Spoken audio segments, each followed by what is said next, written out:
What's up, people? Welcome to another episode of the Talk Louder podcast, where we ask you, as always, to please hit that subscribe button on the YouTube channel. Leave us your likes and comments. We love hearing from you.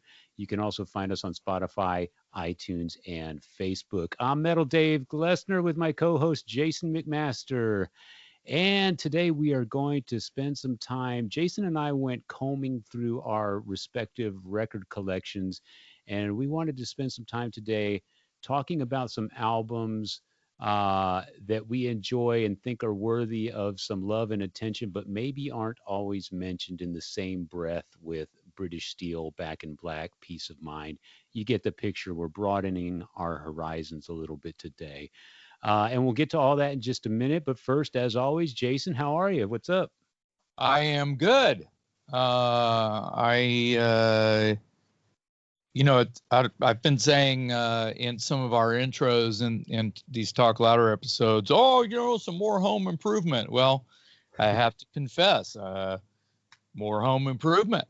I installed a hot water heater that has plumbing that goes to my swimming pool, which is really nice. Warms up the water in the pool perfectly. But so, against the wall of the shed outside there's a freaking water heater on a cement slab, but there's a water heater in my backyard, just da. So I had to build a shed extension and/or a closet. I'd build walls around the water heater. So I've been doing that. Little insulation, some plumbing, some electrical, some carpentry. Cheers. That's what I've been doing. Also, I have one more. Did you want to comment on my Home Depot run? I was just going to call you a regular Tim Allen for those who remember the show Home Depot. See? Yeah. Of course. But I remember all that from his stand-up, not so much his TV show. I remember him from his stand-up comedy days. Yeah. The Tool Time or whatever the hell that TV show was. Stand-up was probably better than the TV show. Oh my God, yeah, it was R-rated, X-rated, and shit. So, listen, I have something I have to get something off my chest. I watched. I'm thinking it was an older episode of Saturday Night Live. Yeah. That was on before the news, and then Saturday Night Live, the new episode, if they have one, comes on afterwards, after the news. Don't even get me started on the new one, but the older one, I guess that maybe a year old, 2 years old, something like that. Sorry, I got to plug in my computer. Had to plug in my computer. Sorry, guys. So, all right. Last night, Saturday Night Live, it was an older episode. The musical artist, I don't remember this young person's name. I will say this. He had John Mayer on guitar. Yeah. But it was some kind of weird hip hop thing, but it wasn't hip hop to me. It was John Mayer, this long-haired bass player guy that looked like he could have been, Black Sabbath or something, and two synthesizer guys, no drummer, and then just randomly off to like stage right was a spinning hobby horse, not a merry-go-round, but a horse that's from a merry-go-round, full size, on a platform that's spinning around. It's got the pole and it's got the big giant hobby horse thing. Okay. And then there is a good looking young lady just standing there, getting on the horse, riding the horse, just hanging out, leaning against it, almost voguing, no backup singing, not playing an instrument, just hanging out there, looking good. And she was doing a great job at all of the above, hanging around, hobby horse spinning around, kick-ass lighting, fog machine. Stage looked awesome. Yeah. Here's my pet peeve. This artist, in the hip-hop artist, I'm just going to call it the standard, had the crooked, flat brim baseball hat, had the puffy jacket. All of the, he He like went to the mall, to the hip hop store, and got all of the, like I go to Hot Topic or whatever. So that's not the problem that I have. That he had an excellent guitar player in John Mayer and a bass player who was playing like a Beatle bass, like a Hoffman. Yeah, Hofner. Yeah, there you go. I don't know if it was a Hofner, but it looked like a Beatle bass, like Paul McCartney made popular. Here's my issue. Sorry this is taking forever. Dude, what up with the auto-tune? Let me tell you how auto-tune works, and then someone else can bitch at me, correct me, whatever it is. 99% of the vocals that I do in the past like 20 years have been produced by Jared, who's producing this show right now. He knows what my voice sounds like.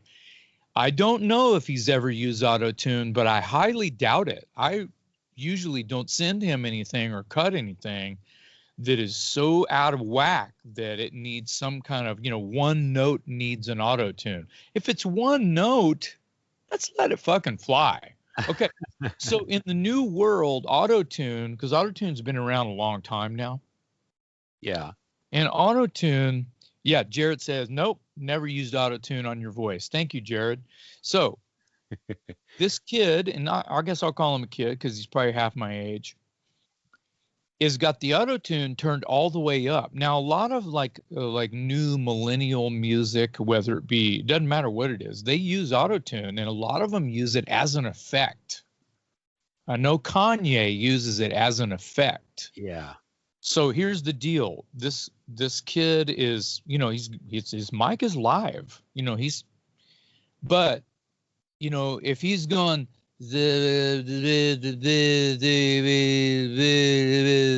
it's that mumble rap shit, right? Yeah. He's doing that, and then there's a part where there's a melody like he's having to do a thing. I'm doing it terrible on purpose because he's doing it terrible. I guarantee it. Because, right, not on purpose, but he doesn't have to do any work other than write I'll just go on a limb and say really shitty song. He has to write the song and perform the song and go to the hip hop Hot Topic, Yeah. Get his gear, right? Yeah, Shopping at the song. Did he even write the song? We don't know. I would hope so because it wasn't good. But here's the cool thing. He had John Mayer on guitar. That guy can play guitar. Yeah. But I didn't hear any guitar. That's what was wrong. That was another thing wrong with the song. I could see, I could hear, but it's almost like he's just like doing these sound drops and whammy bar stuff and, ethereal little backing things, right? Remember, no drummer. Yeah. Synth guys just making racket. And there's some kind of like fake drum loop going on, whatever. So he's not doing anything. As a matter of fact, since auto-tune is cranked all the way up, it just sounds like, his voice just sounds like a synthetic robot voice. Yeah. So I was talking to my wife. I go, imagine if the auto-tune was turned off. Here's what I think you would hear. And then the melodic part,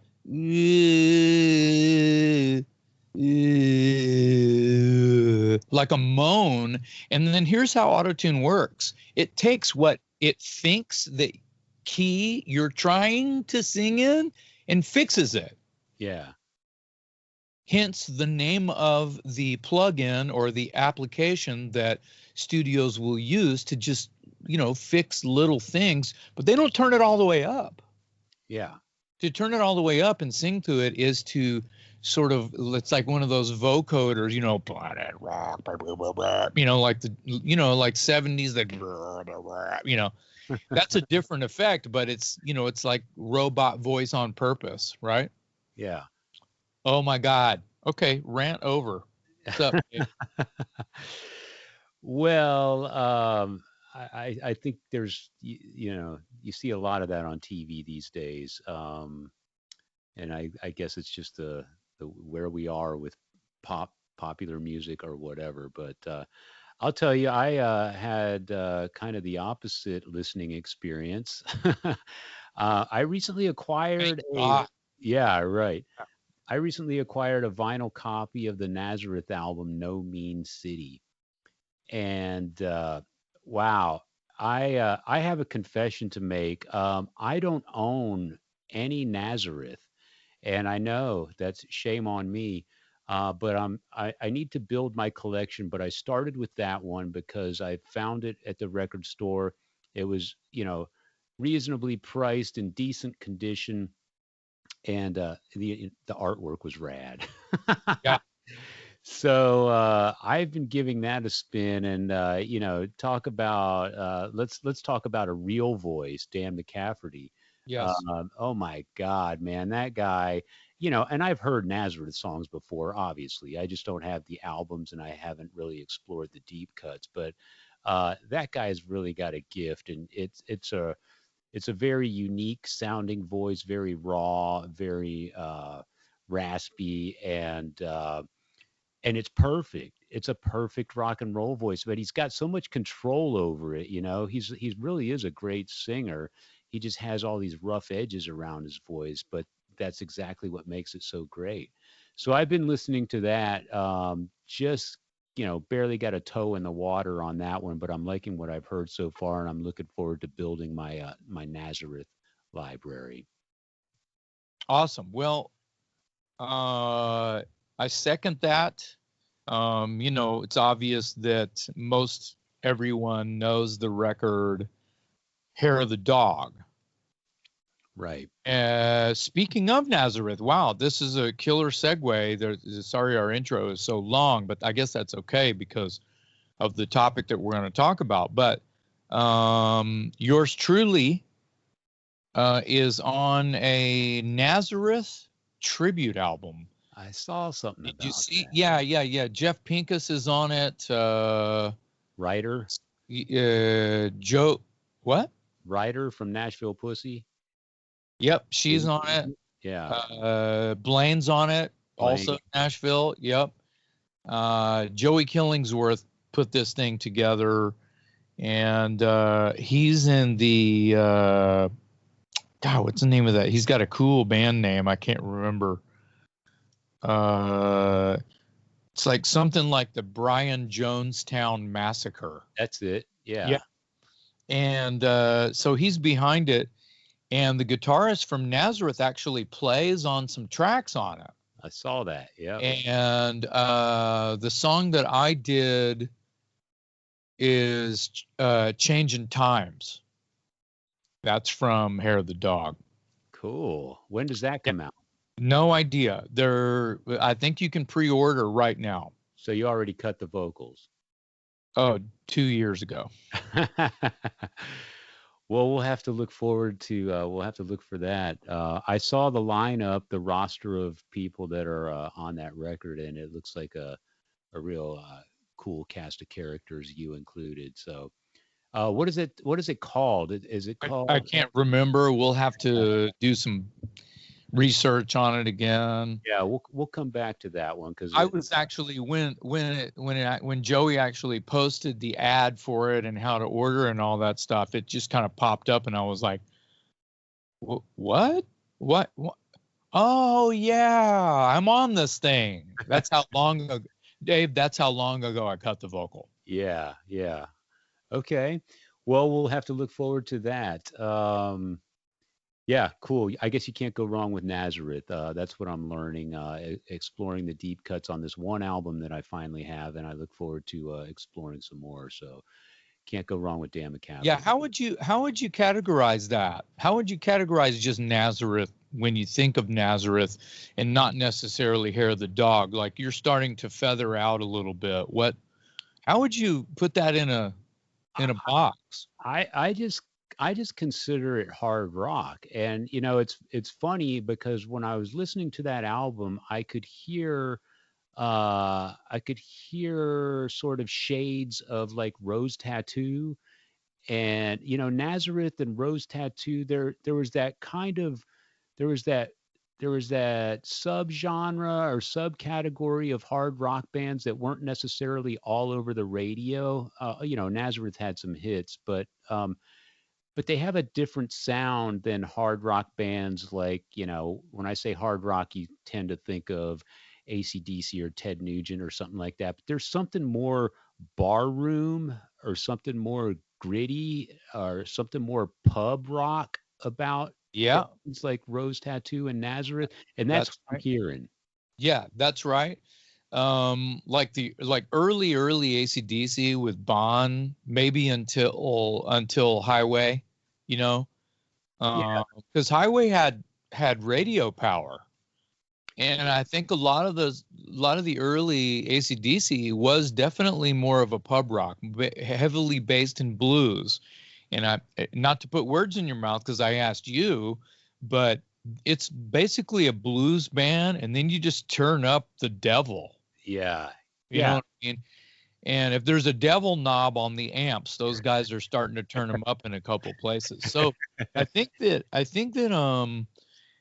you know you're onto something, but I feel like it's kind of stoner. Nazareth.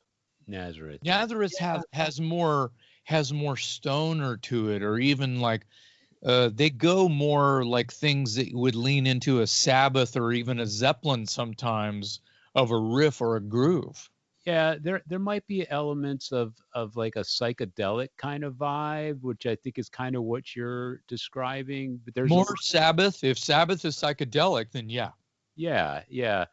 But yeah, I'm glad you asked that question because I did make a mental note to myself when I was listening to it, thinking this kind of reminds me of, stylistically and the tones and everything kind of reminds me of Rose Tattoo. And it was just, and they came out, in that mid to late 70s period where the hard rock radio bands had a different sound. And the bands that we're talking about were much more like, I think pub rock is kind of, it's Yeah. almost like blues based pub hard rock slash borderline heavy metal or something like that. Yeah, I agree. But the tinges of heavy metal and stoner rock and the Zeppelin style and even just the AC/DC style and the Led Zeppelin style. There's a lot to choose from. Yeah. Plus, they do covers every once in a while. I think they've done like a Joni Mitchell song. They My White Bicycle. I want to say that's like a Joni Mitchell song. I don't know. Correct me if I'm wrong, but they do covers once in a while. Well, You one of know, their biggest hits was the cover. I mean, that's right. love her. That's exactly right. So anyway, yeah, let's get into our main topic.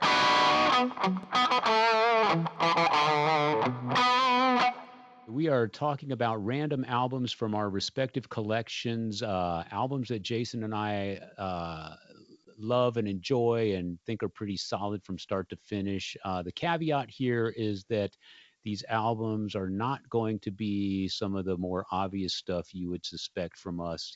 Everybody knows that Jason and I are big Iron Maiden, Judas Priest, AC/DC fans. And for the sake of broadening the conversation a little bit, we're going to go maybe a layer deeper and just share some of our favorites from our collection. Jason, I'll start with you. What you got? I don't really know where to start, and this was as easy as it was difficult to just sort of like what comes to the top of my.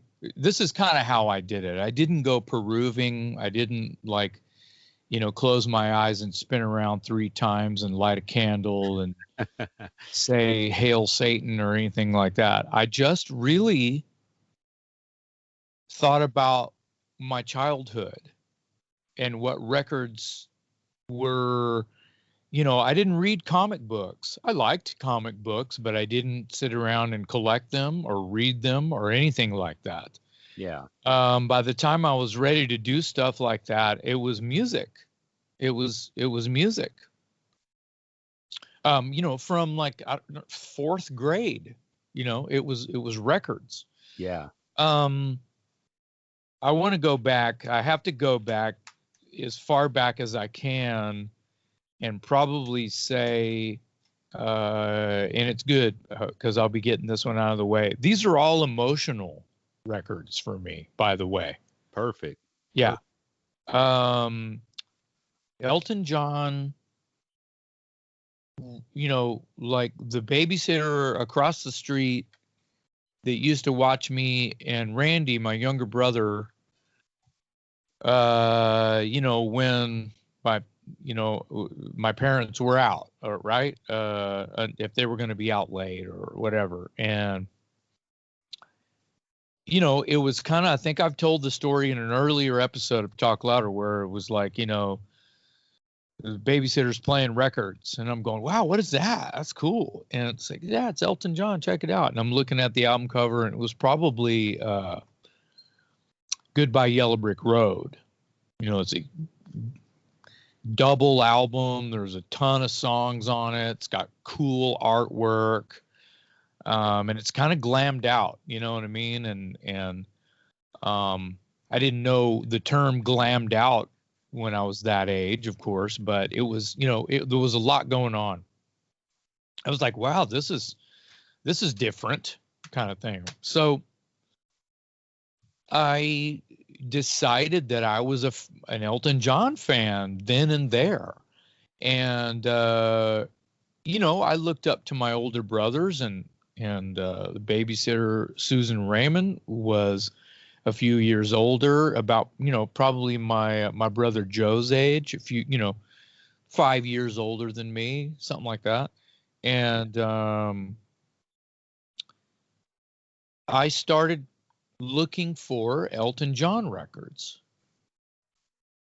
And I don't remember the from what record to in the order of choice that I ended up with. Yeah. Because there's a live record called Here and There that's almost like a greatest hits that had some stuff that I hadn't heard yet on it. There was, Caribou. There was, anyway, when I finally got to Captain Fantastic and the Brown Dirt Cowboy, I thought I was listening. The first song is the title track. I thought I was listening to a country album. In my small brain, I was like, okay, well, I've heard acoustic guitar before, and I've heard country music before because my parents listened to country music, and this is real country music that they're listening to, right? And Laurence Welk was on television every week, and every once in a while we watched it, and it was kind of a variety show. It was really terrible, but didn't have much for me, Right. So I heard some big band, or what I thought was big band, and my parents also had some records that were singer-songwriter kind of stuff, and that's how this was coming across. But I started following the lyrics, and this artwork is incredible. I don't know if you've seen the artwork for Captain Fantastic. Oh, yeah. Not even going to shove it in the camera because the camera will break. This record means a whole lot to me. I have part of the back. It's the album. The vinyl was a gatefold. Yeah. And it had photos. Bernie Taupin is the songwriting partner that Elton used. Lyrics. He wrote all the lyrics. And then pictures of the band. And a lot of credits and things to read. Produced by a guy named Gus Dudgeon that I would later on meet, and I have a story about how I met Gus Dudgeon. So this thing blew my mind. Artwork, part of the artwork, and some of it's from the front and some of it's from the back and some of it's from the lyric book that was included in the album. Like, it had a poster, by the way. This gatefold had a poster. Like I said, the artwork was so kick-ass. They Yeah. knew the label was like, oh, we got to put a poster inside the record. So it had a poster, it had a lyric book, which is not something you see. Like Kiss records didn't even have a lyric book. This is it was like as big as a magazine, but it was, it was thin, so it could still fit in the sleeve, right? Right. I have tattoos of this art. Some of them you can peeking out, like this rat fink guy. You can't really see him, and I've got one on each inner shoulder. They're facing each other, and these little rat fink guys have snakes for fingers. Yep. And they're each holding them out, and they have rings on them and stuff. And he's holding out these snakes, right? And one of the songs on here is called "Writing," like writing songs. Yeah. Yeah. And then there's also a song called Bitter Fingers. And the chorus says, it's hard to write a song with bitter fingers. So it takes your mind to like his place and where they probably weren't, they could probably be toxic, and not get along all the time if they're locked in a room together trying to write a record. Because remember, a very huge something popular on Talk Louder is we always say in the old days, you were writing or you were touring. Yeah. You were recording or you were writing or you were touring or you were recording or you were writing. There was no rest at all. So I would imagine that, you party hard, you play hard, you're going to wake up tired, you're going to be mad at each other sometimes. So yeah, Bitter Fingers, I actually love that. And I love those rat fink guys well enough to get them tattooed on my inner shoulders. Now, I'm not going to go bare chested to do this, but from the bottom of my neck down to my junk is this massive tattoo of a lady inside of a Venus flytrap. Right. She is holding a fan, like the old school fan. In front of her face, and painted on this fan is a sparrow's head, like a bird head. The other hand is like reaching and like she's kind of holding open the Venus flytrap, right? It's kind of vaginal looking, this Venus flytrap thing, and it looks a cactus, it looks like it's got teeth kind of thing. And you notice that the hand that she's reaching, to grab the edge of the Venus flytrap, and the hand that's holding the fan, they're both left hands. She has two left hands. Wow. I don't know the significance behind that. There has to be some kind of lore behind that. And that always freaked me out. Obviously, I've been studying this album art my entire life. Yeah. So I love it so much. Now, back to the songs. Tower of Babel is exactly what you think it is. It's party time in the Tower of Babel. Sodom meet Gomorrah, Cain meet Abel. I'm not reading lyrics. I know the lyrics. Yeah. Have a ball. Y'all see the ledgers crawl with the call girls under the table. Watch them dig their graves. Nice. Yeah. Topping. Jesus don't save the guys in the Tower of Babel. Okay. That freaked me out. When I was young. Yeah. Some of this almost sounds like boogie and country, and most of it's just rock. Yeah. The hit on this is Someone Saved My Life Tonight. Now that's on all the greatest hits albums, right? Everybody knows that song. Yeah. There's a song called Better Off Dead. Has nothing to do with the John Cusack movie that has Van Halen in it. Everybody wants up, right? Pretty sure that Van Halen song is in that movie. Anyway,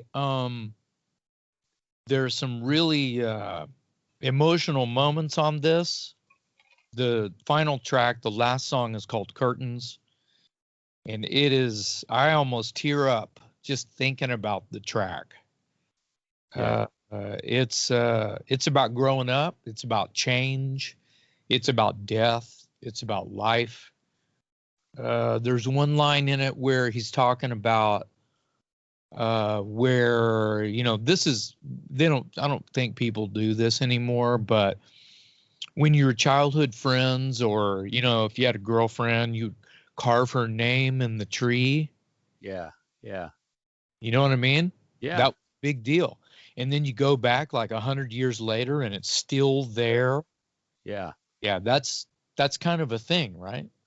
Yeah. And you know, if you end up you know, falling in love and getting married, and then you lose your loved one to, you know, whatever, and you go back to that tree, see what I mean? How can you not? That's serious business. Yeah.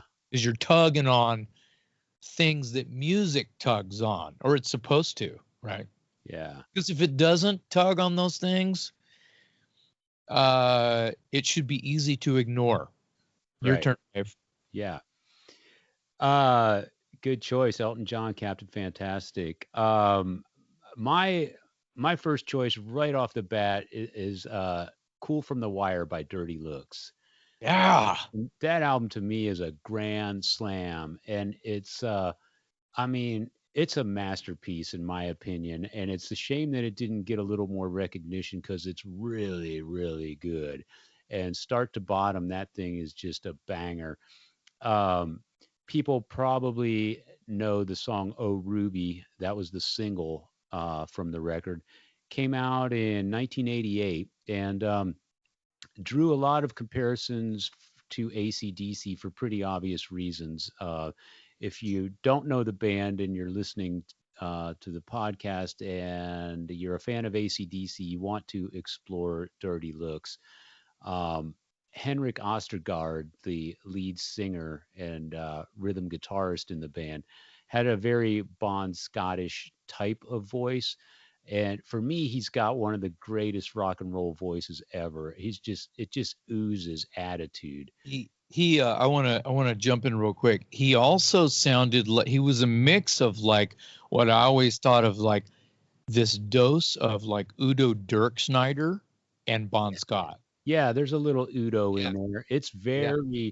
It's very raspy and gargly and sandpapery, But but it cleans up at times too. You know, he's got this sort of like massage of things going on. It's almost Aerosmithy too. yeah, I Like mean any of those singers that had a rasp to their voice, he had rasp times 10 and it just worked so well. And the album again, it's called Cool from the Wire. It came out in 1988 and the song Ruby was the single, but there's a song on there called Can't Take My Eyes Off You. I Put a Spell on You. Uh, it's just a great hard rock album.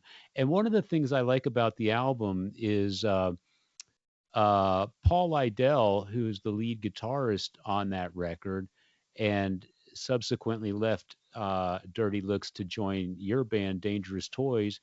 um, I was talking to him one time about this record, and I said, "What is it about the way Gene Barnett plays the drums? Because the way the drums sound on this record are one of the things that makes it. And it's." I said, "You know, I'm not a musician, so I didn't know if I was using the right lingo." And I said, "It sounds to me like he's playing behind the beat." And Paul said, "That's exactly what it is." And because he's slightly behind, it adds more punch to the songs. And I just love the way that he plays because he's not a necessarily a technical drummer. He's fairly simple, but because of his sense of timing and the way that he puts the snare just a little bit behind on the beat, it adds so much more punch to the song. And then you got Henrik with the voice, and it just makes for this really explosive sound. and it's just a great hard rock record. I love it. And I was fortunate enough to see them live back in 1988 in San Antonio. And little did I know that many years later that, Paul Lydell would be a buddy of mine, and he was connected to you through Dangerous Toys. And that record was kind of hard to find on vinyl. You could find the CD, but I had a birthday a few years ago, and I had a bunch of people showed up at this local bar, and kind of, it was kind of a birthday party gathering kind of thing. And our buddy Johnny Venom brought me a vinyl copy of Cool from the Wire, and I was just like, oh my god, dude, this is awesome. And then a few minutes later, Paul Lydell shows up at the party and autographed it for me. So that was really cool. Anyway, Cool from the Wire by Dirty Looks, that's my first pick for today, and it's a great hard rock record. Yeah, I have some insight, as you could maybe imagine. I don't know, maybe you can't imagine, but Eyes, Can't Take My Eyes Off of You. Henrik hated that song. Never played live. I love that song. Didn't want to put it on the album. The label said the deal's off unless you put that on the record. Oh, I love that song. I like Put a Spell on You. There's that little breakdown in the song when Henrik comes, it kind of goes quiet, and then Henrik goes, abracadabra, baby. And it's just, and that voice, the way he says it, Oh yeah, setting up the solo. They open with that. I have a story. The first time I met Paul Lydell was we were starting a tour of the Toys. We were starting a tour of the LA Guns and Tora at the Austin Opera House. And the same night, that was October 11th, 1989. And it was Cool from the Wire tour. So, scenario, I'm at the Opera House, and I think Tora had just started playing. And I checked out a couple songs or whatever. It was the beginning of the tour. I just met everybody, right? So I decided to walk back to go to the dressing room. And I open, there's a side door that goes to a hallway that also leads back to the dressing room areas and the commons, I guess. And I open this side door, and Paul Lydell and Jack Pyers from Dirty Looks are standing side by side like Tweedledee and Tweedledum, looking at me, and I'm like, with my mouth open, I was so excited. I was like, holy shit. Yeah. You're Paul and you're Jack. What the, you know what I mean? And I think they sort of, probably not as nerdy as me, but they reacted similarly. And I'm like, what are you guys doing? And they're like, we're here to see you. And I go, well, me and everyone here's planning on, soon as the Toys are done, we're going to maybe watch one or two LA Gun songs, because we'd be assholes if we didn't, watch. It's a brand new tour. We just met these dudes, Yeah. Because we're going to be on the road with them for 6 weeks. Well, we're all planning on going to the back room and seeing you guys. We love you guys. And Max Norman produced the first Dangerous Toys album solely, in my opinion, because, well, not, he did this song called Crazy Train. Okay, everybody, knows what that is. But also, he did Cool from the Wire. Yep, sure did. Rewind a little bit. Earlier that year, I'm in San Antonio with the Toys playing a gig pre-signing. It might have been like early 88. Yeah, early 88. And we're down San Antonio. We're at the hotel getting ready to go to the gig, and the clock radio is on in the hotel, little clock radio. And it's on 99.5 KISS. And Joe Anthony's show just started. And he goes on, this is a new band called Dirty Looks, and this song is called Oh Ruby China. The riff, and I just dropped everything. I was like, I turned around, are you guys hearing this? Oh my God, are you fucking hearing this?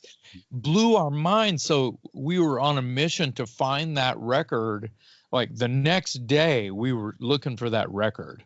Yeah. So then, we get the deal. We're starting a tour. I'm opening for LA Guns. I open the door and there they are. I get to see them live. I knew all the words. Blah, blah, blah, blah. By 94, I'd stolen their guitar player. Yeah. So yeah. Yeah.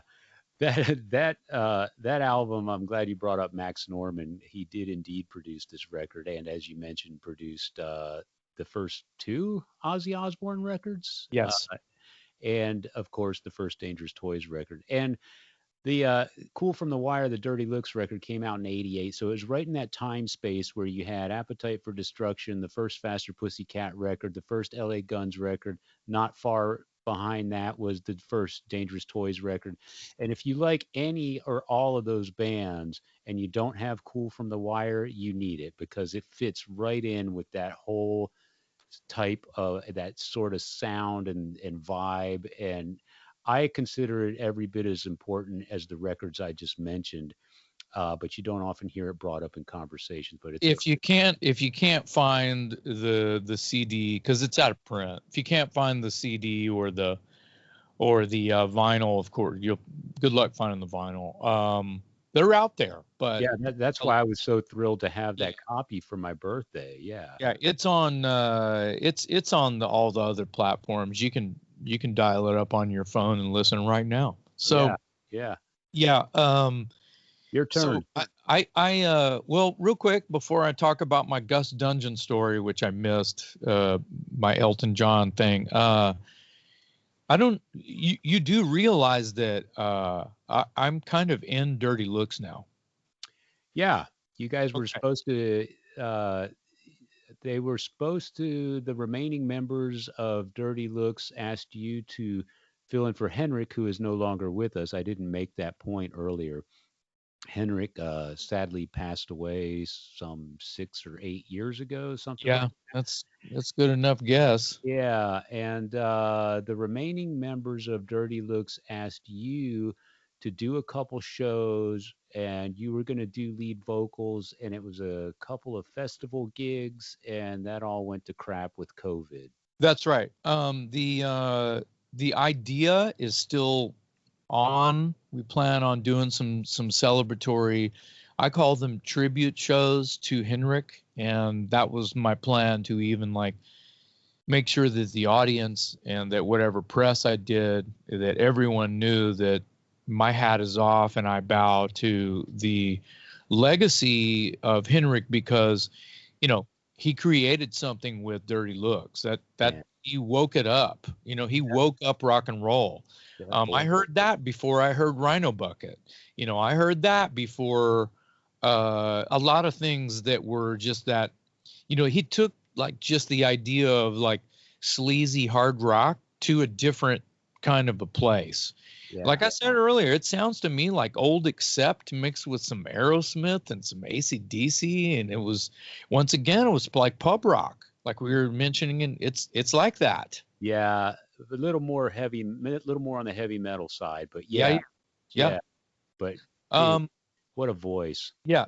God bless him. So enough about that. Gus Dungeon, and then I'll get to my second record. Gus Dungeon produced Elton John, Captain Fantastic and the Brown Dirt Cowboy, one of my favorite records of all time, which is what we're talking about here on Talk Louder today. Fast forward to 90 something. I don't even remember when it was, Dave, but I was at the good old back room. Yeah. And I don't even know what the hell I was doing there, but Fastball was playing a show at the back room. And that wasn't really their hang, but Fastball was doing a gig. They had a hot record. I think that they were doing a follow-up. They were checking out producers, and one of the producers they were talking to was Gus Dungeon. And I had heard that, I was there, and I think Miles Zuniga, guitar player Fastball, mentioned to me there at Soundcheck that Gus Dungeon was there walking around, and I'm like, what? I know who that is. What? Yeah. And he's like, yeah. And then I turn around and Gus Dungeon is walking up. Hey, Mike, how you doing? It's like English, flamboyant, blonde hair, dressed all in white, like Leon Redbone kind of a vibe, walking up. And I was like, what the hell? Oh my God.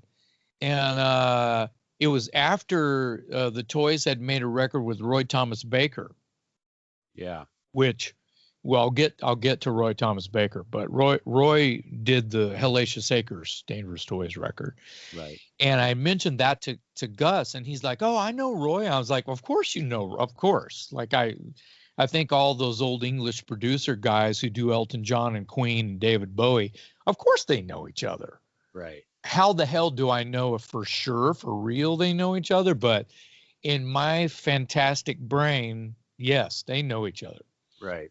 I got Gus to sign a bar napkin right off the bar at the now legendary, defunct, gone forever back room.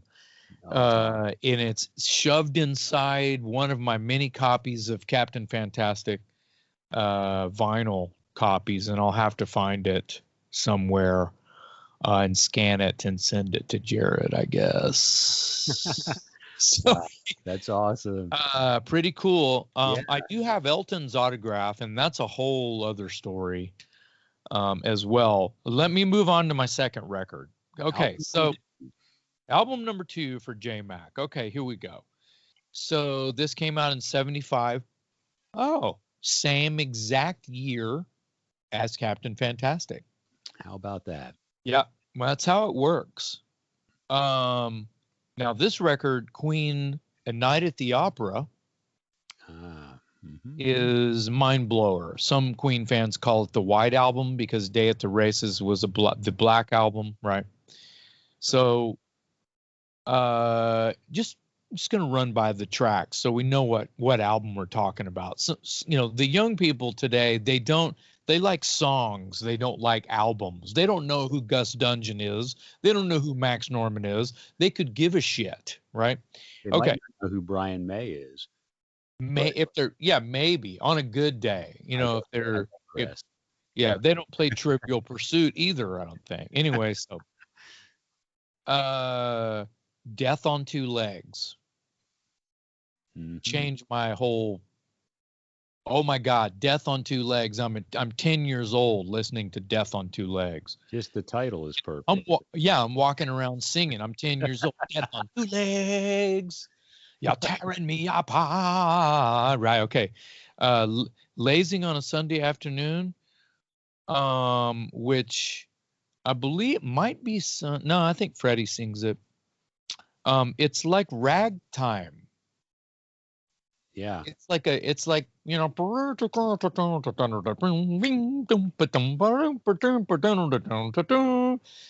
that. It's like this, like, Charlie Chaplin is like, doing walk, slapstick shit. It's that kind of a song. And I'm in love with my car. You know that song? Yeah, I know. Yeah, that's Roger Taylor, the drummer, singing that. So heavy. Yeah. Thick. Yeah. It's thick.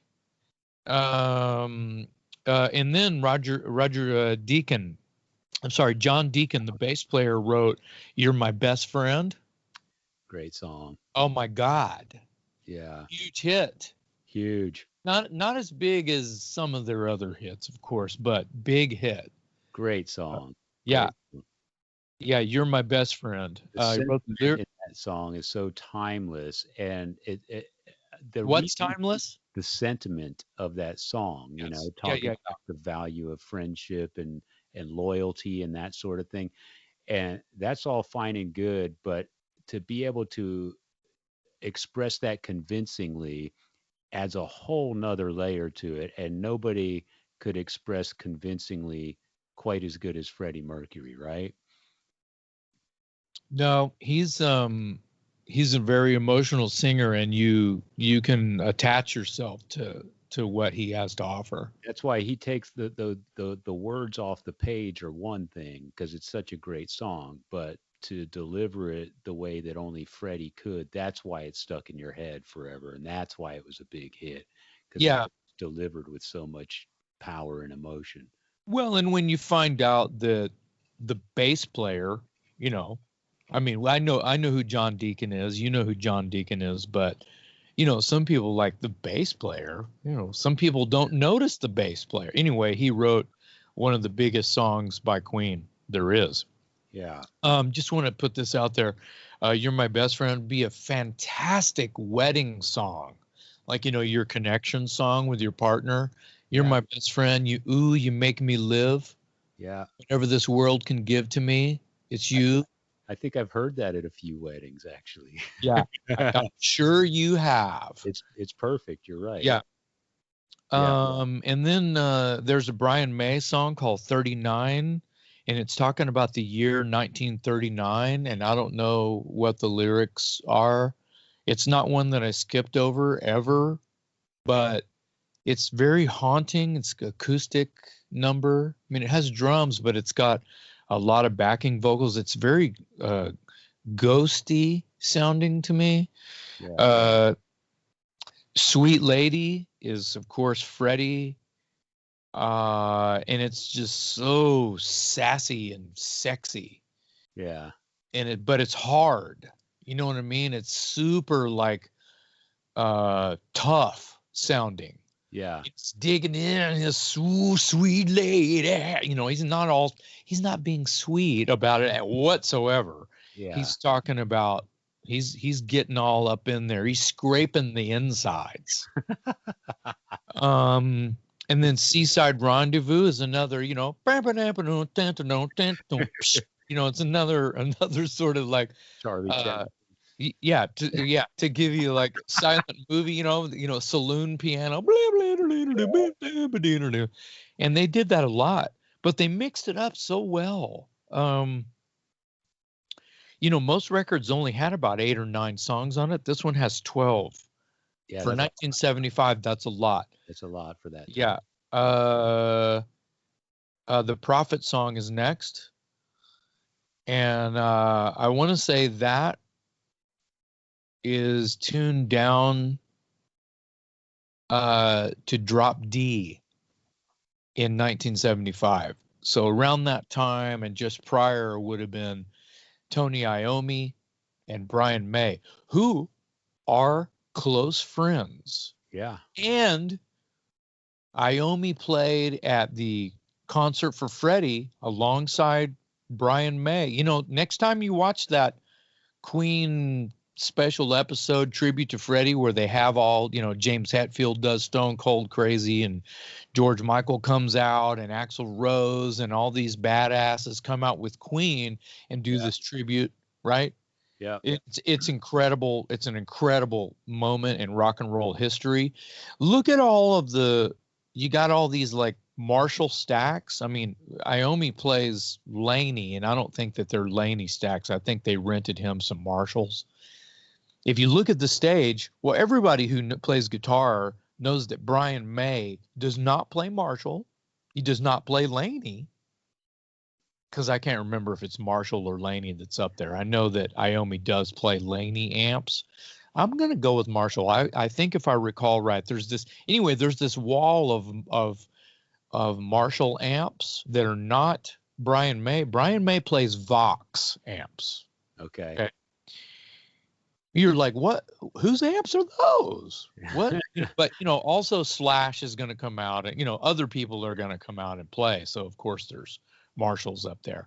But these are over on, it's like these never move the whole concert. Right. And then like you see camera moving around. Oh my, hold, rewind. Yeah. Oh my God, that's Tony Iommi. Yeah. And I think one moment through that concert, Brian May gets on the mic. He's so sweet and he's so nice sounding. Yeah, I'd like to introduce my friend Tony Iommi. Yay. And it's like, oh my God. And then the extra footage when you buy the DVD of that shows rehearsal. And like James Hetfield is like shitting himself. He's like, oh my God, I'm in rehearsal with Tony Iommi and Brian May, you know. And Yeah, yeah. incredible. Anyway, sorry to go off. Yeah, Prophet Song, Drop D, heavy as shit, that song. Our friend Stephen Blackmore, who lives in the UK, was actually at that gig, and he likes to remind me as often as possible. I think just to make me jealous, but he was actually that was at Wembley Stadium, wasn't it? The I Freddie think Mercury, so. I and think so. he was there. So yeah, he mentions it quite often because I'm sure it was just an amazing sight and sound to behold if you were one of the lucky people at the Yeah, that's a celebratory moment, like I said, and like I've described. Um, and I'm wondering, we could ask Stephen Blackmore if the people on the stage look like ants. Yeah, you know, it depended on where he was staying. I'd be impressed if he was in the first 50 rows, but yeah. That I don't know. I'm sure he'll leave a comment and let us know when he. Yeah, please Goes. let Yeah, us know yeah. where he was standing in that mess and how many yards of ale he had had. So Love of My Life, which is huge, another wedding song. Yep. Love of my life, you've hurt me, you've taken my all, and now you leave me. Love of my life, can't you see? Bring it back, bring it back. Don't take it away from me because you don't know what it means to me. You do that a lot better than I would have. Well, I couldn't stop once I started, so I apologize. I didn't mean to do a solo, but that's all I need to say about that Yeah. fucking. Great. Good Company is another Brian May, kind of like Who Knows, sort of a big band kind of a thing. Yeah. And then there's this thing called Bohemian Rhapsody. Did I say that right? I Do think. you do you, Yeah. have you heard that one? I'm Do you know trying. what I'm talking about? Um. I Here, let me try think. make sure I'm saying that right. Bohemian Rhapsody. Yeah, I think I'm reading. Oh yeah, yeah. It was in Wayne's World, wasn't it? I kid, I kid. Yes, of course I know that song. Who does? Okay, so I don't need to talk about that song. No, no. We could do a whole fucking 3-hour show of Talk Louder episode on just that song. Yeah. That song is heavy metal. It's opera. Yep. It's hard rock. It's dramatic. Yeah. It will make you, yeah, it will blow your mind to say the least. And then they do God Save the Queen at the end, and I'm not talking Sex Pistols. It's the ode to London and the Queen is Yeah. what it is. It's the traditional.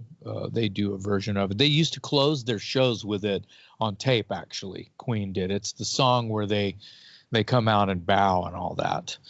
Bohemian Rhapsody is 5:59. Call it 6 minutes. Being the longest song on the record, the shortest song, not counting God Save the Queen because it's more of an outro. The shortest song on the record would be Seaside Rendezvous at 2:14, but close to that, I wanted to mention You're My Best Friend at 2 minutes 50 seconds. This record changed my life. Yeah. Well, that's a good one. You can't go wrong with Queen, so nice choice. My number 2 is Corrosion of Conformity, also known as COC Blind. The record Wow, good one. it came out in 1991, and it was the first album to feature Pepper Keenan as a member of the band on rhythm guitar. The first and only COC album to feature vocalist Carl. I think his last name is pronounced Agel.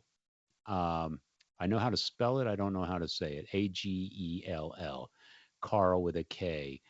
And it's Mike Dean the longtime bass player of COC, is not on this album. He was replaced on this album by Phil Swisher.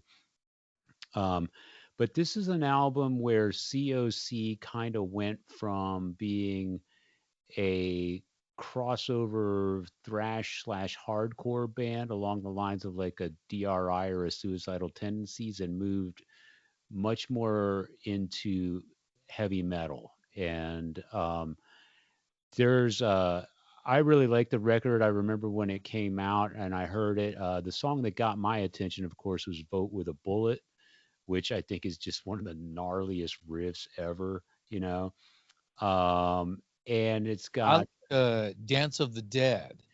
"Dance of the Dead," um, "Mine Are the Eyes of God." What's the other one? "Mine Are the Eyes of God," "Vote with a Bullet," "Damned for All Time." Um, anyway, it was a really good album, and it was kind of a departure for them at that point. And that's kind of the template that they continue to follow even to this day. They kind of left their hardcore crossover punk thrash roots and kind of became more of a metal band. And of course, they went through a lot of lineup changes and whatever, but that particular album, I also like the way the drums are recorded, because people talk about the way Eric Carr's drums sound on the Creatures of the Night record. Well, on this album, Reed Mullen is the drummer, who sadly passed away recently. But Reed, there's something about the way the ride cymbal was captured on that album. Like, it's like when he's playing the top of the ride where he's hitting the bell on the ride cymbal, it just dings so loudly and clearly that it really adds an element to the song that you don't often hear that high in the mix. It's not often that the ride cymbal stands out as prominently as it does on Blind.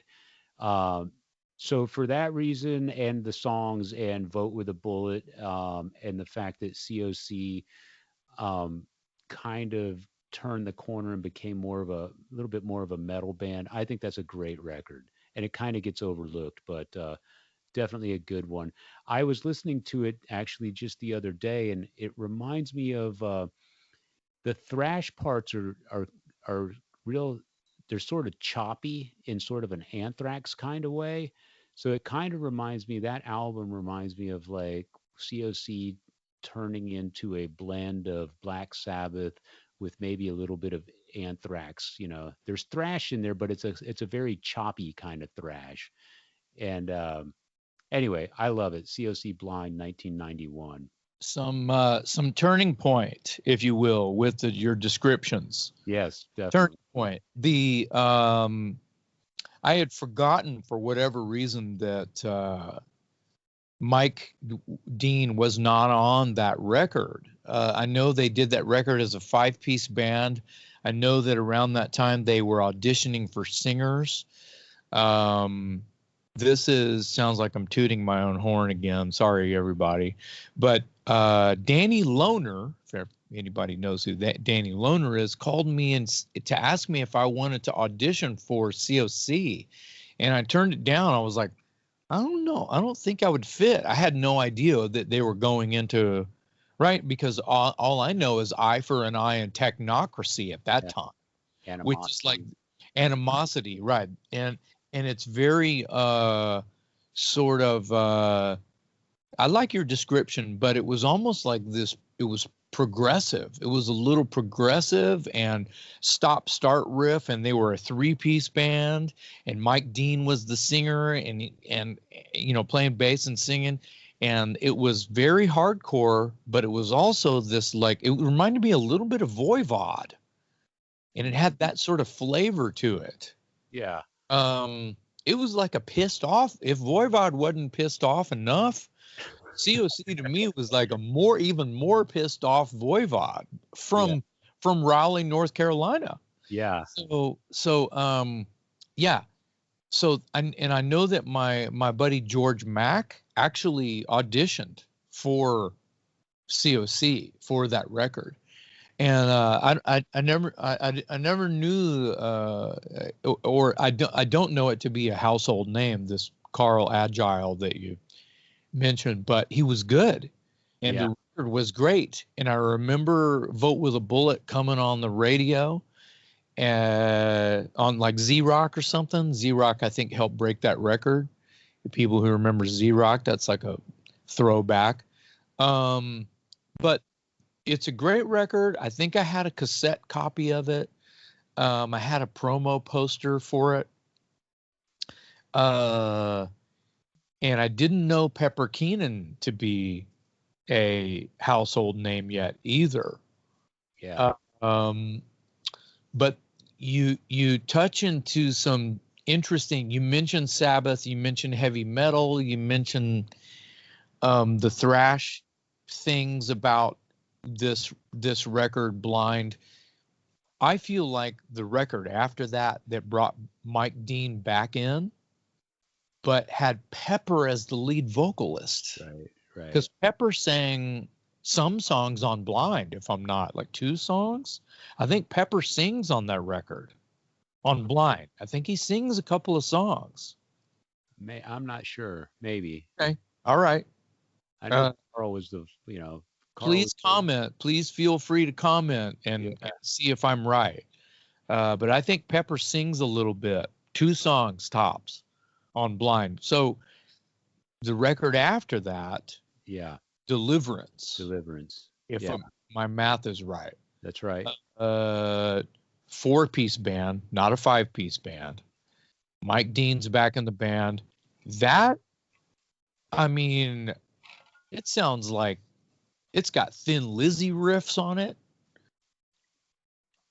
Yeah, you're right. Again, it's got Sabbathy stuff on it. They almost shifted gears again. It's a rock and roll record. Yeah. And Pepper's got this kind of like groovy thing going on too. Yeah. Woo! He's got this groovy thing going on. Yeah. And it makes it rock. Yeah. And I had never even, I remember the Blind record, but when I heard Deliverance, I was like, man, this is like a mix of like, I don't know, like stoner metal, like doom kind of stuff, like Trouble mixed with like some rock and roll. It's funny that you mentioned Trouble, because on the inner sleeve of the Blind record, Reed is wearing a Trouble t-shirt. Perfect. Yeah. It doesn't shock me at all. I wrote to Reed a few times back in the 80s, and I have an old flyer with a letter written from Reed, like a flyer with a letter written on it from Reed in my collection somewhere. Yeah, I cherish that. Yeah. Good call on the Blind. That's a deep, that would be considered like a deep cut. Yeah. Right. Yeah. So shall I do my third? Yeah, let's hear your third. Okay, so around 78,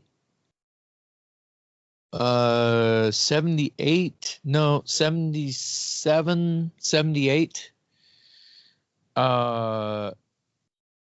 me and my brother would take these. My parents were divorced at that point. By that time, my parents had split. And me and my brother Randy and my dad would take these trips to Colorado. And we'd pull a trail, we'd go camping, and I remember one time we drove out to California to Anaheim, and he set me and Randy loose at Disneyland by ourselves, just running all over Disneyland, and that was just incredible. So we were old enough to do that. Yeah. What do you want to ride next? No, we already rode that. Well, I want to ride it again. That, brothers running around Disneyland. But so when we take these trips, and maybe the traveling as the three of us, the three amigos, dad, father and sons kind of thing, made this record mean more to me probably did, because that's kind of how music works too. Sure. Yeah. And I was the biggest Kiss freak in the world. I thought, right? I mean, my walls were covered. I had a different Kiss t-shirt for every day of the week. I had a problem. I had a serious problem. I was right there with you. Yeah. And it was, I loved my problem. Yeah. I loved the problem that I had. If we lived in the same city at that time, we would have been in the same rehab together. That's right. Kiss rehab. Yeah. Yeah. There should be such a thing. Hi, my name's Jason and I worship Kiss. Hi, Jason. Well, Jason. Yeah, well, we need to start a Kiss rehab, don't we? Everybody sitting in the circle has their face painted. Yeah. Oh, we got to do this. Trademark. We own the trademark on that. We got to trademark that. Kiss rehab. Okay. So, Gene, you can't have that. We'll spell Kiss different, right? We'll put 6 S's on it or something. Okay, so it's Willie Nelson, Redheaded Stranger, Dave. Oh, all right. There you go. That's out of the blue. Good. Well, I don't know. I confess what I'm holding in my hand is a reissue. I don't think that it had literally 19 freaking songs on it when it came out on record, or 8-track. It was, by the way, 8-track. So here's the three of us cruising down I-10 in a pickup truck with a camper on it, pulling a pop-up trailer, traveling vacation style. Listening to 8-tracks, and my dad only had like 3 8-tracks, and so we just looped them. Yeah, we'd listen to them. We'd start off with Willie, and we'd go to Tammy Wynette and George Jones, and we'd go to whatever it was. So, Redheaded Stranger. Let me just read the songs off here. Time of the Preacher. Time of the Preacher. In the year of 01. Again. Oh, God, I'm going to start crying. And the preaching is over. And the killing's begun. Cry like a baby. Scream like a panther in the middle of the night. Oh my God, freak me out. It was like listening to like a minister or an old Pentecostal preacher talk to you in parables. Yeah. Like Jesus telling you stories. But it was in the guise of country music and Willie Nelson, and not country as we know today. That like television country. Right. That ain't country. Right. That's pop music with a cowboy hat. Yeah. Okay. So, I couldn't believe it was not true. That's the song title. Time of the Preacher theme. Medley, Blue Rock, Montana. / Redheaded Stranger, and then of course Blue Eyes Crying in the Rain. Yeah. Which is like a waltz kind of thing. Redheaded Stranger comes back. By the way, this is kind of like a concept record. Yeah. You don't realize this till you start reading. It's like watching a movie. This thing. He did make a movie. He did make a movie of this. Yeah. I've been out to the land where that movie was filmed. Oh, sweet. Where is that? It's in a little town called Luck, Texas. Wow. It's out by Spicewood, and I was invited out every Easter. Willie Nelson used to invite 500 of his closest friends out to his land, which still has the stage set for Redheaded Stranger. So it's like an old Western town with a saloon and a church and a dry goods store and a jail or whatever. And I happened to work with a woman who was best friends with Willie's daughter. And because of that connection, I was invited out one time and got to meet Willie Nelson. And he actually did a gospel service in the little church on that property. And I actually took my buddy Mark DeHoyas from San Antonio. He was the lead singer in a band called Scythe, and he came up with me and joined me. And so we got to meet Willie Nelson. And Willie was just great. Like he asked me all about my family, where I was from. He wanted to know all about me. And I just thought that was super cool of him, just gracious as could be, took all the time in the world just to talk and get to learn, just trying, wanted to get to know me. And I was like, why do you want to know anything about me? But okay, this is cool. And anyway, so I don't mean to sidetrack your story, but I got to go out there and spend some time and met Willie Nelson and watched him perform in the church on the property where Redheaded Stranger was filmed. And I think it's still standing there today. Wow. Was it full band? No, it was pretty stripped down. It was Willie and his acoustic Trigger, and a couple other side players.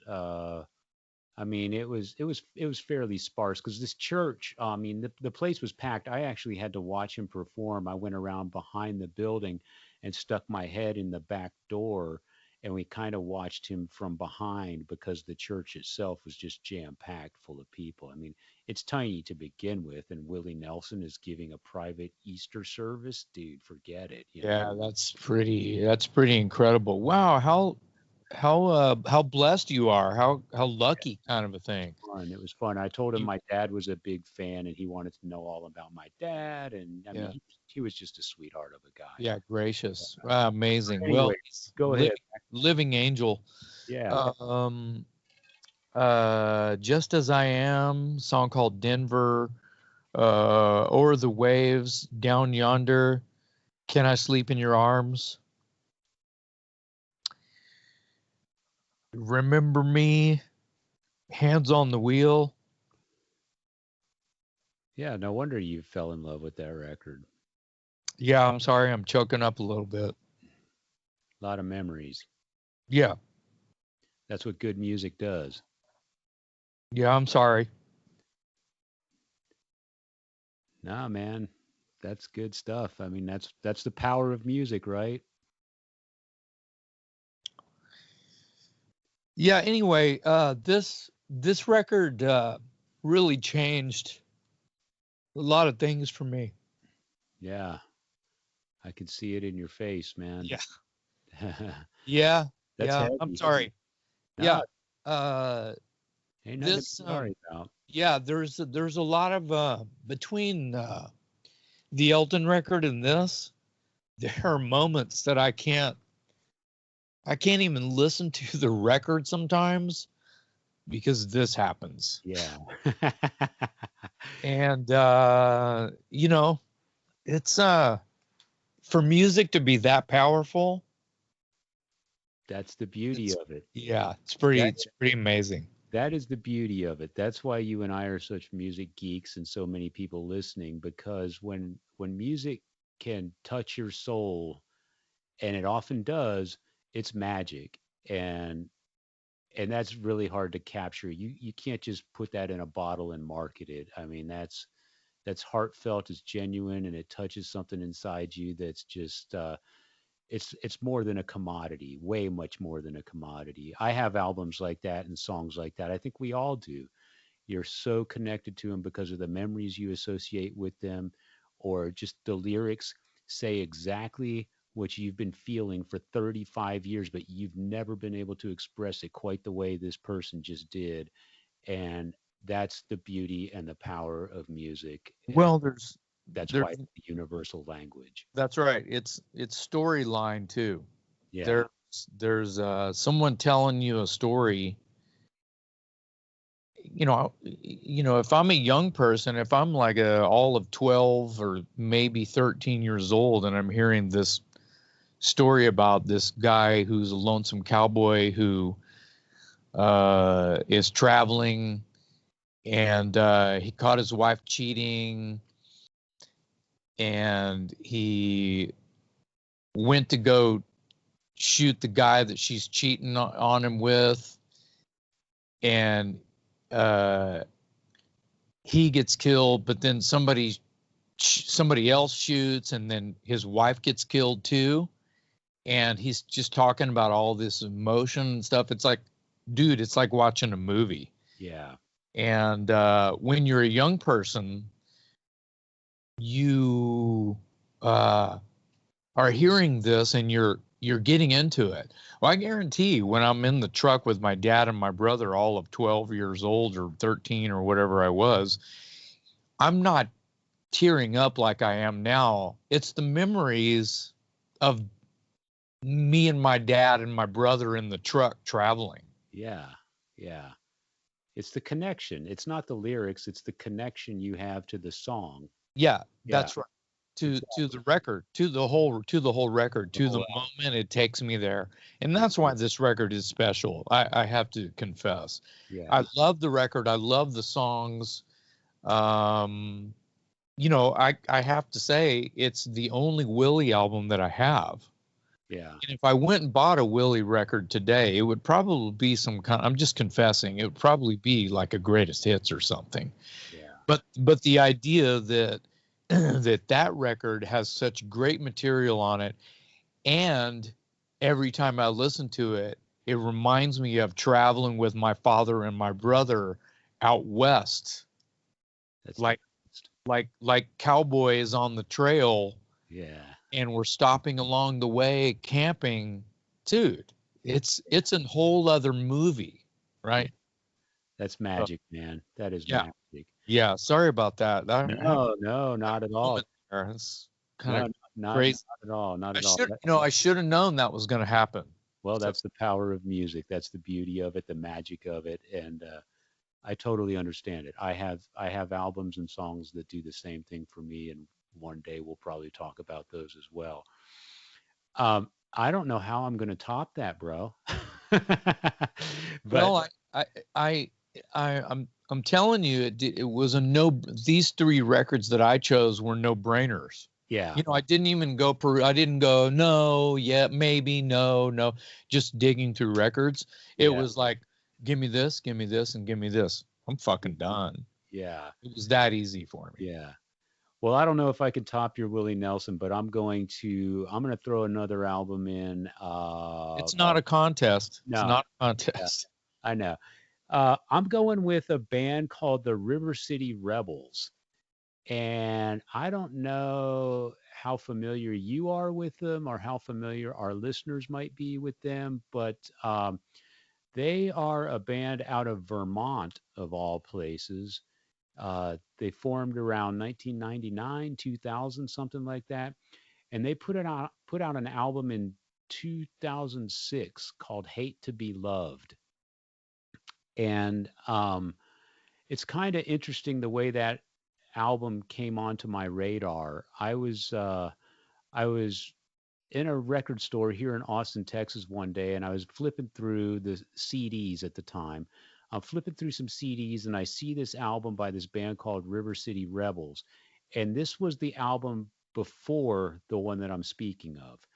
And so I didn't know anything about the band, but the album cover looked cool. I turned it over and they did a cover of the Ramones song 53rd and 3rd. So I was like, okay, good enough for me. I'll roll the dice. They're covering the Ramones. So I took it home and I listened to it. At the time, I'm writing for Metal Edge magazine. And Paul Gargano, the managing editor of Metal Edge magazine at the time, messages me within days of me discovering this album and says, "Hey, have you ever heard of this band called River City Rebels?" And I was like, "Funny that you bring them up because I just happened to stumble on a CD of theirs and I've been listening to it this week." And he says, "Is it called Hate to Be Loved?" And I said, "No, it's called uh, Live to Play, Play to Live, something like that. Living to Play to Live, Living to Play, something to that effect." And he goes, "Well, they have a new album called Hate to Be Loved, and you're kind of my punk rock guy as far as the writers who write for the magazine. I want to send it to you, see what you think. And if you're interested, we should do like an interview with these guys and do a feature in the magazine. I said, all right, send it to me. And so he sends it to me. In the meantime, he tells me that he met them. I think Paul was based in maybe New York, somewhere on the East Coast at the time. And so he said the band came to town and played a gig, and he went and met them. And he said they're super nice guys. And if you like what you hear, let's do a feature on them. I said okay. So he sends me the record, and I was like, oh man, this is great because it was very musical for a band that to me they're kind of like a garage glam punk band, but that's oversimplifying it because there's a lot of musicality going on. They have brass, they have keys, um, they have and of course they've got all the high energy and a slightly glam, like a trashy glam image. They kind of remind me of a combination of Hanoi Rocks meets The Clash, without the Clash's politics. But you know how the Clash is very musical. There's four guys in the band, but there's a lot of musicianship going on among those four dudes. And so I'm listening to the record. I'm loving it. They're coming to San Antonio. I go to the gig, and Paul from Metal Edge says, when you go to meet them, ask them to take you out to their RV because they're traveling in an RV. And apparently, the RV was plastered in all these, how shall I say, centerfolds from men's magazines, I guess would be the polite way to put it. And I said, okay. So we go to the gig, me and my wife. We meet them. Your buddy, Not yeah, just for men. not just for men. Not just for men. You said men's magazines. Okay, all right. Yeah. Women also like those magazines. Okay. Well, let me regroup and be all inclusive here. So, Hmm? but you get what I'm trying to say. Oh yeah. So I go to the gig in San Antonio. I meet the guys, and who's sitting at the bar with the guys except your buddy and my pal, Donnie Van Stavern, because it's downtown San Antonio, and Donnie's hanging around the local rock club, right? Mm-hmm. So I end up meeting the guys. We kind of hit it off. They dedicate this song. I told them my favorite song off the album was called "No Easy Way Out," and it's this really haunting kind of dark song. And they dedicated it to me from the stage. And I loved the album even before all this connection, this sense of connection. And we ended up doing an interview, and it was a full page spread or a multiple page spread in Metal Edge magazine. But the album is called Hate to Be Loved.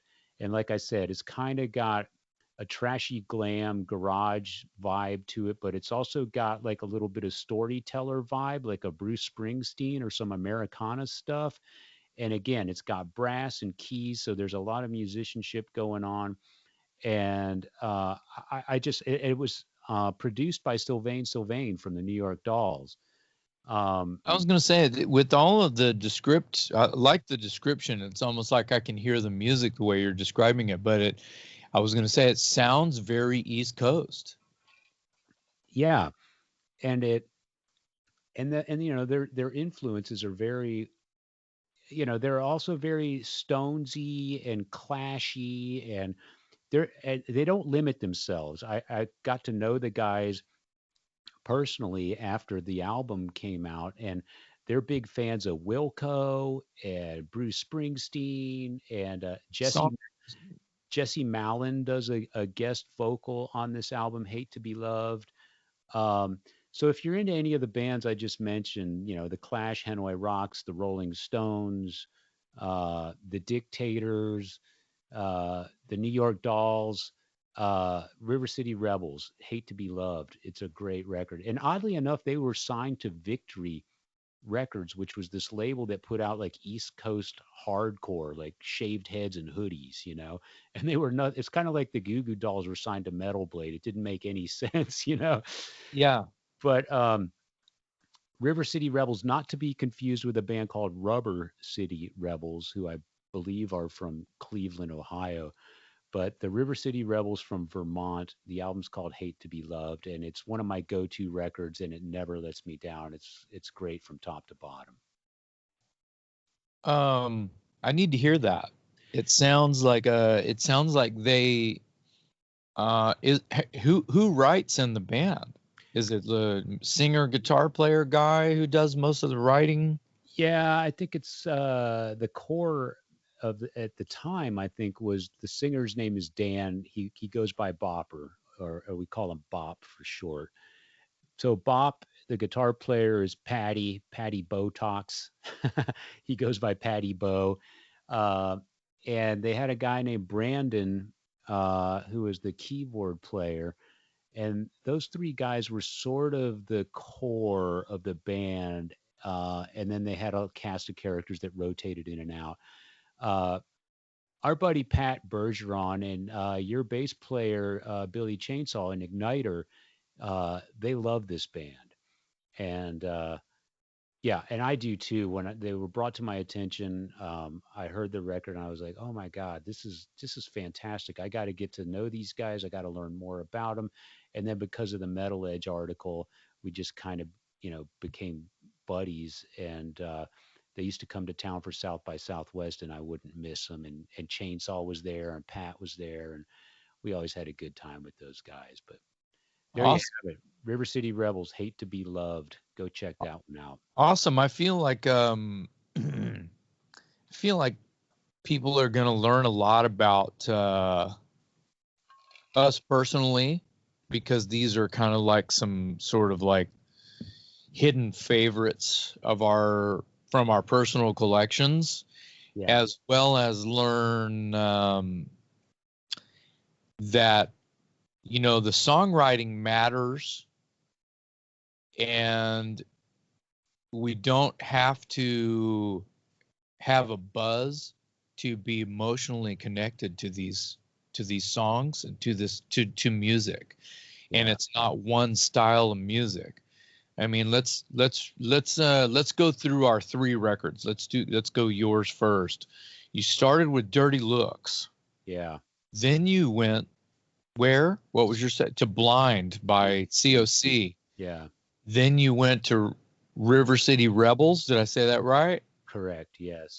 So describe, Dirty Looks. Yeah. So I basically went from a hard rock band to a metal band to a garage punk band, I guess. To that that put it, has a that has a horn section. yeah, that has a horn section. Yeah. I mean, So how there, cool is that? yeah, It, yeah, yeah, yeah. it works. Yeah. And I went from Queen. I don't need to describe Queen. I Right. went from Queen. Well, oh no, I Yeah. went Elton John. I went from Elton John. I don't need to Queen. I don't. Somehow those are related to me. Queen, Elton John, right? So from Elton to Queen to Willie Nelson. Yeah.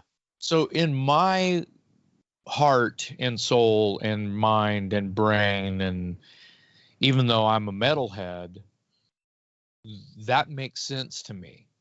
That those three things made sense to me growing up. Meanwhile, while I'm hearing all of those things, at least by the time I got into Willie Nelson, which would have been a few years later, then I had these, those that I went from 75 to 77, 78, hearing Willie Nelson with my, on my vacations, with my father, while wearing a Kiss Destroyer shirt with, a ball hat, a baseball hat that had another Kiss logo on it, with a Kiss belt buckle all at the same time, wearing Tough Skins jeans. Yeah. Yeah. Yeah, I was but you that can dig guy. it. Yeah, yeah, Yeah. yeah. Yeah. So Well, that was one of the reasons for wanting to do this show. I mean, anyone that knows us, anyone that listens to the podcast will know that we just can't help but steer toward Judas Priest, Iron Maiden, Ronnie James Dio, Motorhead, AC/DC. But I wanted an episode like today's to sort of offer a little more insight into our collections and our catalogs of music, and and possibly expose our listeners to some new bands that they might dig based on our descriptions and based on our memories of those bands.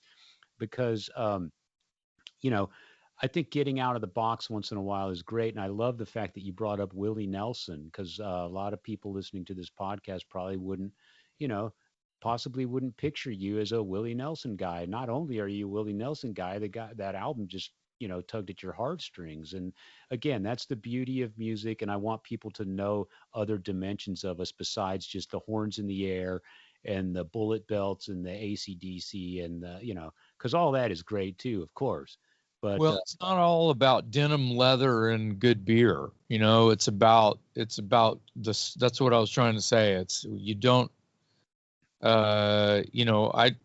I don't condone drug use. I don't mind it finding its way into my lyrics because I think that it helps paint pictures.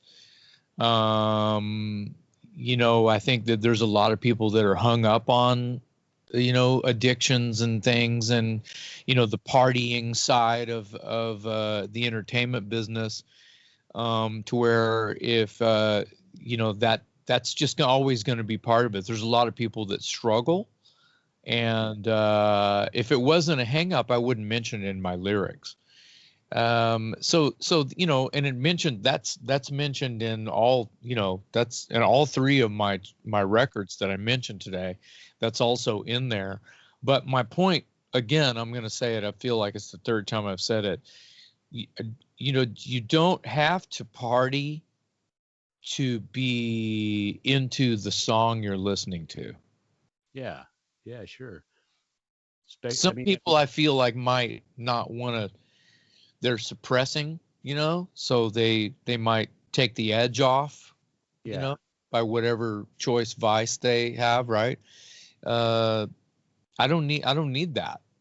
I yeah, just need a good song. yeah, That's kind of what this episode is about. yeah, exactly. And we'll do another one and another one and another one, because I think it's a lot of fun for me personally to talk about some other things in my collection that don't necessarily uh rise to the top of the conversation when we get caught up in our excitement of Iron Maiden and Judas Priest and that sort of thing. But you know, to me, there's always going to be room for Willie Nelson and Elton John, and I've got some things in my catalog that aren't quote unquote typical of what people might consider me to listen to. But Yeah, I that's what I can't wait till you show yourself. yeah, That and sounds weird, but you know what I mean. yeah, yeah, Yeah. yeah. And we will on a future episode, because I like this idea and I think we'll do this again. But thanks for sharing your selections today, and I think we should move on to our shot of rock and roll. This episode's shot of rock and roll is my story behind this photo of me with Iron Maiden singer Bruce Dickinson. Um, for those of you listening and not able to see what I'm talking about, let me give you just a bit of a visual. It's 1990. I am outside of a club in San Antonio called Sneakers, and Bruce Dickinson is touring to promote his Tattooed Millionaire album. So he's out of Iron Maiden, trying to establish a solo career, and I'm a huge Iron Maiden fan, and I know that he's performing at a club. So I realize I might have a chance to intercept him at a club, because arena security is basically, good luck. So I go to the venue, and the reason this is brought to my attention, the reason I'm bringing this up, is because I was just reminded that my all time favorite album, The Number of the Beast by Iron Maiden, just turned 39 years old. So the reason I bring this up is because in the picture, I'm standing next to Bruce Dickinson and I'm holding my vinyl copy of The Number of the Beast that my grandmother bought me for Christmas one year. And I've always found the irony of that to be funny. So underneath my Christmas tree, courtesy of my Nana, um, is Iron Maiden's The Number of the Beast on Christmas. And I just, that's what grandmas do, right? Just how cool. Man, your nana kicks ass, Yeah. bro. Yeah. So I had the album under the tree for Christmas. I was thrilled to get it because my grandmother would buy me anything Kiss, anything Iron, anything I wanted. You know, when it was a holiday or a birthday or whatever, she went out of her way. You're Nana's favorite, bro. Yeah. Well, I was her first grandchild, so maybe that There had you go. something to do with Yeah. it. But anyway, so I've got the vinyl copy of The Number of the Beast. I take it down to sound check.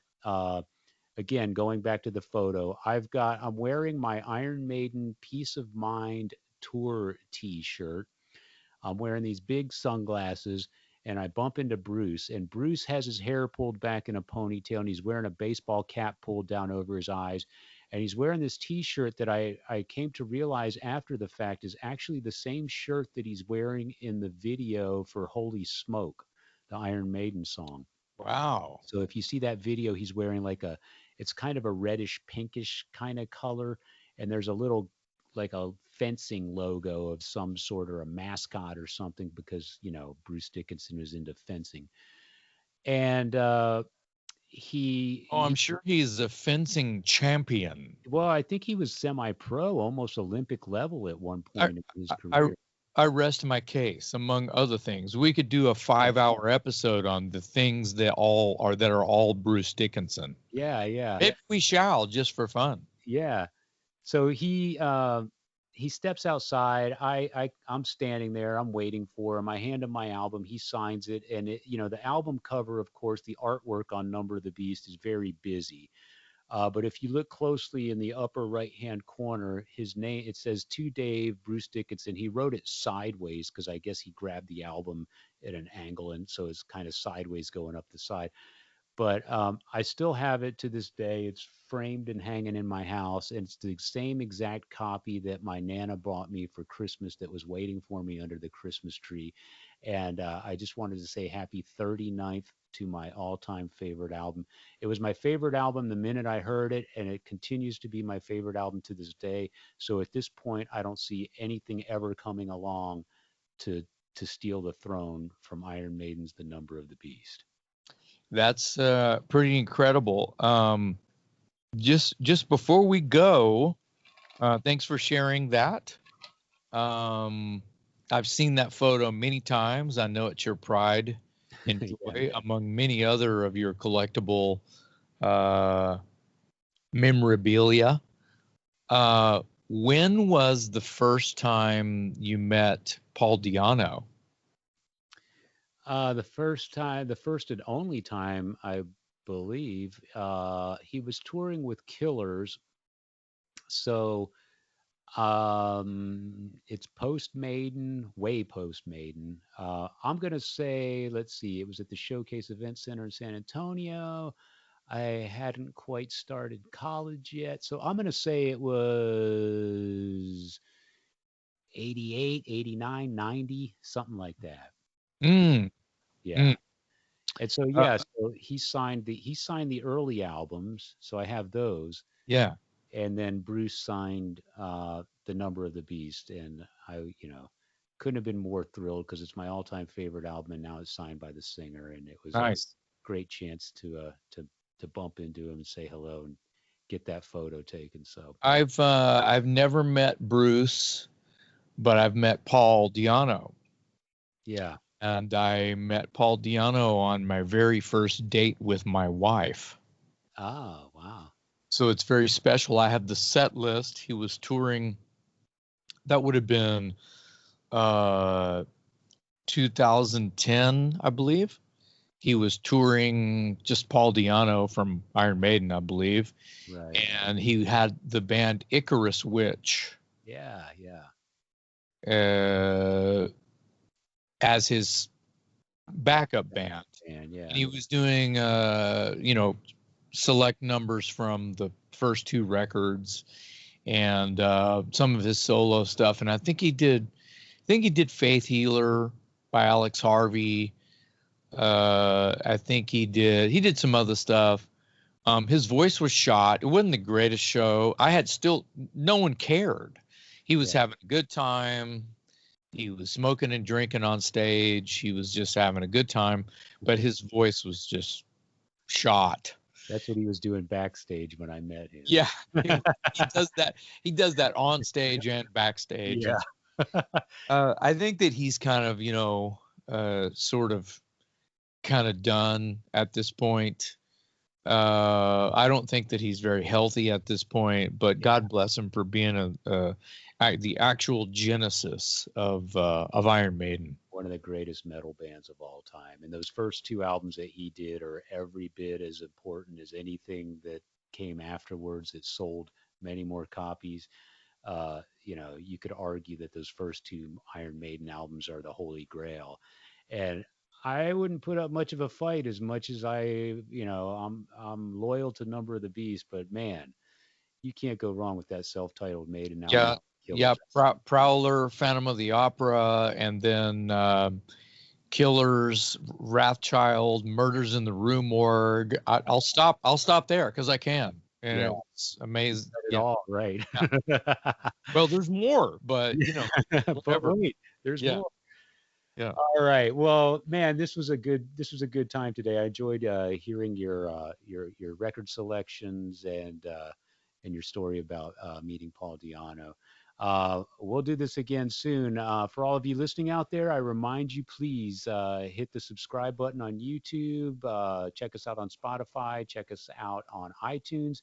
And leave your comments and questions and suggestions and corrections on Facebook. We're always open to that. And also, don't forget, talklouder.com. You can get your coffee mugs, t-shirts, merchandise at that website, talklouderpodcast.com. Let me correct myself, talklouderpodcast.com.